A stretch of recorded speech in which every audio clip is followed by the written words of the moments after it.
তুমি কি রান্না করছো? সোয়েটার কিনতে যাবি ধুলিয়া না আমার ওই যে হ্যাঁ, তুমি কি রান্না করছো?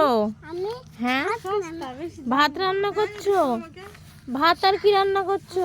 পয়সা দিবি 500 টাকা এটাতে কি আছে? এটাতে 600 টাকা দিবি বলো। 500 টাকার মধ্যে দেখবো দীপ, দীপ 600 টাকার মধ্যে পাওয়া যাবে না তুমি কি রান্না করছো বলো?